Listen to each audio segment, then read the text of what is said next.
that's your debut. I'll talk a little bit about, you know, your physical shape then compared to what it is now and the journey that you went on. Oh yeah, I did, yeah, sorry. Like hits the post there and Sean it comes to a Kahesi bang. comes out, yeah, poacher. And then just under 10 years later, obviously the Man City goal, which will show that. Yeah, no worries.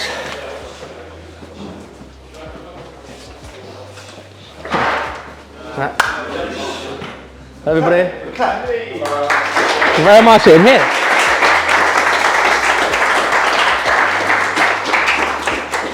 Smods hasn't changed much. This is in 2002, age 7. And again, I think the proud bit for all of us here is to see sort of Sammy develop over many years. I don't want to embarrass Smods, but even at that age, he kind of showed qualities. This is his first ever league goal. So look at the date, Boxing Day 2014, South Stand. All you strikers in the box there sniffing for your goal. So that's Sammy's first ever league goal, 2014. And then just under 10 years later, I'm sure most of you boys have seen this. Main Road, 6 minutes gone, not Main Road, I showed my age. The Etihad, sorry boys. Standard Smods run, in behind. Just about makes it in. Just about goes in, but like, what a feeling that must have been. Again, everyone in the room, you players can aspire to something like that. It's definitely achievable.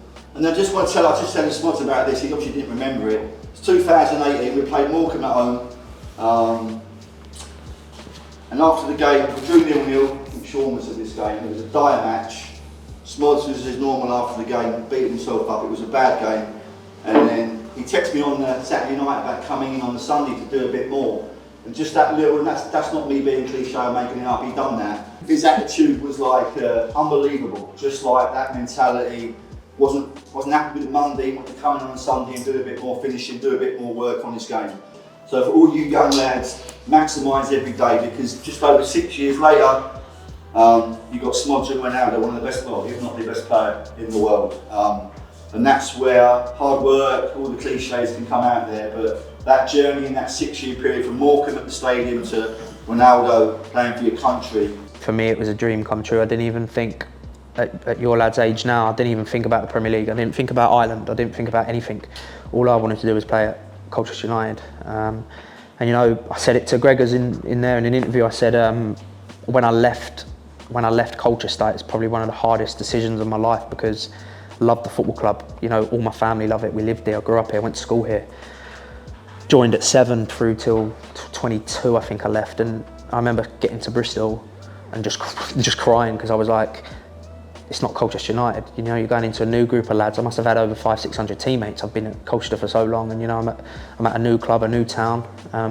So the debut for me, you know, people that don't know football and don't support Colchester probably don't know what it means to them. You know, for me to start my career at Colchester and then hopefully finish at Colchester would be probably the best thing for me. You know, I've played Premier League, I've played international football, but you know, to make my debut at Colchester United growing up was the only thing, that was my dream. So you know, like if I'd only played for Colchester United, that'd have been enough for me. And Tony Humes, obviously, who was here before, pulled me and said, you're going to go to Braintree. And it was like, I think I was 17, 18 at the time, and it was like, I'm playing for the first team. And I'd never thought non-league football I'd ever end up there. He was like, you're going to go and play, you know, just to get a bit of men's football in you. And I was like, right, okay. And obviously Nicky and Danny were there at the time, they were brilliant with me. And I remember going on the Tuesday night, you know, lads were turning up like their paint gear, they'd been at work all day, and I'm like, straight away it's an eye-opener to be like, wow, like I've got the training ground is exactly the same as when I was here. And I'm like, it's an absolute eye-opener because it's like, oh wow, like if I don't make it here, that means I might have to play at that level. And don't get me wrong, it's a really good level, but you don't get anything.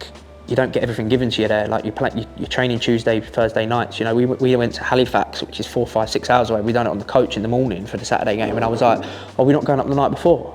And he was like, "No, you go up on the day." And it's like, "Oh wow!" So it's probably one of the best things that's ever happened to me because, you know, like Baldy said, I only played 3 games there, and then they called me back. But it was such an eye opener to be like, do you know what? I was so comfortable at Colchester United. It was so comfortable for me. Even at 18, 19, I was like, I could probably just see myself being here for the rest of my career and not really ever challenging myself. And then it's like you're going to Braintree, and it was like an eye opener to be like, oh wow, like don't know how much he's given to you here. And I said it, I'd done a bit of a talk when I was at Blackburn, the same Blackburn training ground, swimming pool, everything's absolutely beautiful. And you've got lads there, that League Two teams come in, I think Colchester come in for a couple of the young lads, like I remember Bally speaking to me about a couple of them. And I was like, I said, I'll pull him, I'll go and see if he wants to come. And he was like, I don't really want to go and play in League Two, Smods. And I'm like, no mate, like, you've got to go and play games of football. He's at Blackburn in the Championship, got everything given to him.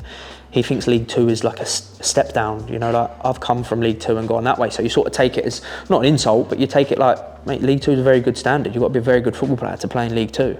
You know, the outside world doesn't think so. But I'd just say, like, it really opened my eyes to, like, it's proper football down there, and it's people are proper playing for their money, playing for to pay bills. And it was like, I was only a kid, and I was like, oh wow, it made me realise like how lucky you are to be here, which probably made me even hungrier to achieve them goals, like I said earlier. Like Bally said, I went from League Two to the Championship, and the jump was, I'll be the first to say it, the jump was too much. It was like, I'm not good enough to be in the Championship just yet. Bearing in mind, when I was at Colchester, we was in League Two, so I'd never really done it in League One either, so I've sort of skipped League One out.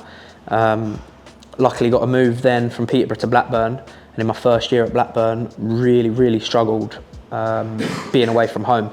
I was 25, 26 at that point. I really struggled being away from home. My missus didn't come up straight away. We just had a little girl, so my missus wanted to stay back home. And I really struggled living up north. It was the first time I'd really lived away.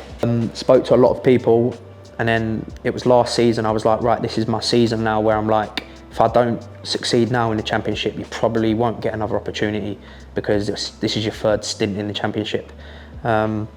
And obviously, like I said, I had a season last year like I could never dream of, 33 goals in I think 42 games or something like that. And then it's another knockback in the summer. You know, I had meetings with a lot of Premier League managers. You know, I support West Ham. West Ham were really interested, and then it come to the forefront again that they didn't want to do anything, and I was stuck at Blackburn, and I was at Blackburn for pre-season. For me, again, it was a knockback because I was like, 28 now. If I'm going to play in the Premier League, I need to do it sooner rather than later. Went into pre-season, and obviously Ipswich called and said, like, we want to get something done. And I've stayed professional throughout my whole career. So it was a really tough moment for me actually, because I refused to play any football games, but I had to still keep myself fit. I had to still train. You know, I'd never let the team down. But ultimately, you know, 28 was my last opportunity to play in the Premier League. That's been a brilliant 40 minutes. I could stay for hours. That was so good. I think insight players and coaches alike. And the whole point of this was that hopefully we've taken something from that as coaches and players. So massive round of applause.